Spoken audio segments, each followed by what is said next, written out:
Today, I'm going to be sharing with you guys how I frame my own pieces using traditional materials. This is a piece of solid cedar wood that I get at a local lumber yard here. And what I do is I usually have this wood milled at the lumber yard, and I will further refine the wood using a router or a table saw to adjust the dimensions and depending on the design that I want to use for my paintings. In this case, I've used very simple profile, meaning, there's not a lot of designs, anything like that. It's just polished and sanded just to kind of showcase the beauty of the wood. And I do have a very simple inlay gold leaf molding. It's a very simple border design that I achieved that with a router. So what I usually do is I will finish all the woodwork first, and then I will start with the gold leaf process using oil gilding, which is essentially using resins as the adhesive of the gold leaf. So this is a traditional method to use. The more traditional method is to use water gilding, which is essentially using an adhesive such as egg white or rabbit skin glue. These are traditional techniques described by Giannino Cennini in his Libro dell'Arte, a book from the 14th century. I've mentioned it many times here on the channel before. And these are traditional techniques that you can use to make these beautiful frames, very simple frames. Now, you don't have to use the gold inlay. You could just simply cut a nice piece of wood and then just finish it with either oil.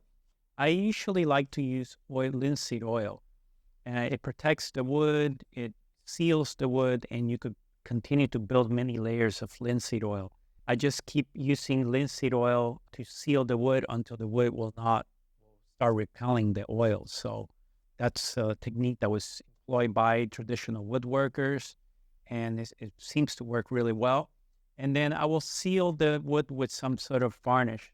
It could be wax, which is my favorite. You could polish it, or you could use a modern varnish such as polyurethane, which is a modern material, works quite well. And both of these materials will give you a nice sheen, a satin quality finish. So in terms of the process that I use, it's very simple. I will either use a router, which is handheld electric router to make the designs, or if you're feeling more ambitious, you could use a traditional molding plane. And there's many videos here on YouTube that teach you how to make molding planes to get your own profile. So you're able to construct and design your own profile, meaning your own design of the frame. But I try to stay away from the ornate frames because they tend to sort of distract the paintings a little bit, specifically for contemporary painting. Just seems, even though this is a very traditional approach to painting, and obviously, you don't want a very ornate frame. Now, if you have a commission that you're being asked to include a very ornate frame, then that's something that you could research. And there's many videos that teach you how to carve the wood and, apply the gold leaf. And that's certainly an approach that was used by the old masters. By the way, the Prado Museum just shared a wonderful series of videos on the whole process of creating ornate frames and the whole process of framing as a whole.